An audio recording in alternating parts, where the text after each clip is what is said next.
Hey everyone, welcome to the How to Debug workshop, which we're doing right after the How to Code workshop, because usually you're going to have to do this right after you start coding. Literally.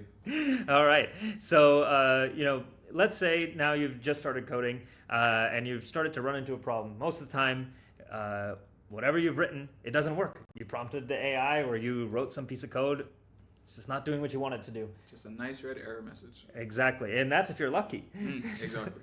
So, but Anubis, what is debugging? Yeah, so debugging really, it's the process of figuring out a few things. And it's really this mental journey that you go through, I think, more than something literal. And I think the best way to describe it is it's the process of figuring out what, why, and who, and overcoming a roadblock. Because at the end of the day, debugging that red error message or the issue that you're facing, it's some roadblock that's not helping you get to the destination where you're building that awesome experience that you want to make. And so really, when you see this roadblock, you can imagine it, and the pictures show this pretty well, as a big block in the road. That red error message is like that big block in the road saying, hey, your code is not able to run. It's not able to deploy. It's not able to do whatever. There's a little glitch on the screen somewhere in the corner, right? That's your little block there. And the first question you want to ask is, hey, why is this happening? And that question will lead to a lot of frustration generally. Because if you keep trying to ask the question in terms of why, then it doesn't actually lead to the action that you need to take to fix the problem. Okay. So the real mindset that we think that people should have when it comes to overcoming roadblocks is asking, how do I actually fix this? How do I approach this? Using that inquiry of how.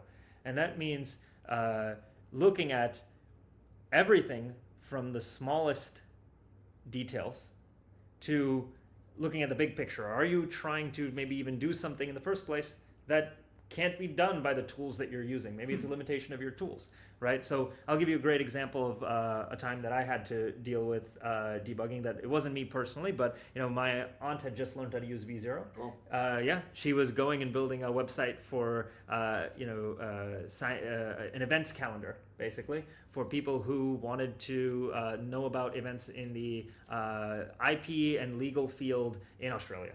It was a very, very specific website. But what she was trying to do was she was trying to make it so that on that website, it would send reminder emails to people. Now, one thing she didn't realize is that V0 is running code on the front end and on the person's device, which means the one key limitation of that is that it can't send emails in the first place.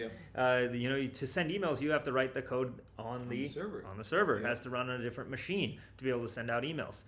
Can't send out emails from the person's device. And so that limitation was a key learning that she had in the process to then learn, okay, this is the limits of the kinds of tools that she's using. And eventually she figured out, actually, you can get V0 to write code that does run on the server.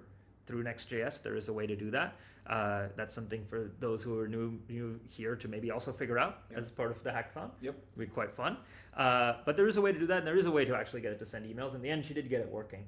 But at the beginning, her struggle was, trying to ask it so that when the button got clicked, the email got sent. No, I follow you completely. It was a lack of the key knowledge about the ecosystem and what the tool could and couldn't do, which is why you said how you remind me of some debugging that I've made the error of myself, but I also saw recently, where you stick the code into AI and ask what's the error with this code, and AI won't be able to tell you that there's an error because the reason your code wasn't working is because you misnamed the file, right? So you're trying to run a file that doesn't exist in the first place. It doesn't exist in the first place. Right. So there are errors that we want you to get the right mindset around how to actually approach it. Like what is it that's actually happening, and then how can I fix it? Yep. Exactly. And if you were to ask why, I think it just leads to more frustration. Like, why is the red error message there? Well, it's telling you that it's just you're focusing on. And this is maybe the best way to think about it. Most of the time in programming, if you read the error message and understand what the error message says, that'll give you one level of understanding. But if you focus on what the error message says the entire time, and you're like, for example, in the file example you gave, you think about, why doesn't the file exist? That'll only lead to the next immediate conclusion in your mind that, well, I created it, so it should exist. Exactly. And you won't ever think or consider the possibility that you might have not named it correctly. And so you have to really have the mindset of, how do I approach this? How do I fix this? Okay, fine, the file name is not named correctly. How do I fix it? Well, I need to go create a new file with that name. Okay, let me go do that. Even if it seems redundant, even if it seems like I don't need to do it. Yeah. The point is to make sure you're always moving forward. So it's a, how do I move forward? How do I solve this error? Exactly. And this is what's key is that when you do run into roadblocks, let's say you do feel like you're doing the how inquiry, but it's still just not working. That's when you need to involve someone like a coach, like Chris here, whose role is to help you break down the problem. Yeah. Because maybe the problem that you're facing isn't coming from something small in just one place. Maybe it's that key knowledge that you're missing that a coach can offer. 100%. Or maybe it's a much bigger problem that just needs to be broken down into smaller problems for you to address. Anubis, is a coach's role to write the code to fix it for you? Absolutely not, right? So the coach's role, their role is to just either point you in the direction of the key information. Sometimes it's not even to give you that information, but really tell you, hey, have you tried searching for this? Have you tried looking at this? Yeah. Maybe what you're trying to do is, and sometimes it's just a suggestion. Hey, maybe what you're trying to do is a limitation of the tools you're using. Yeah. So go look at what are the limitations of the tools. And that's really the role of a coach. That's good. Because then it forces the person to learn by going through that journey of discovery themselves. Yeah. And really just requires just being pointed in the right direction. Yeah. Give a man a fish he eats for a day. Teach a man to fish he eats for his life. Exactly. And I think that's the most important thing to understand while debugging. People will teach you tricks about like print line debugging and just put print statements everywhere in every line and then see where the print statement failed, and that's where it's happening. But those hacks or techniques, some of them may be helpful.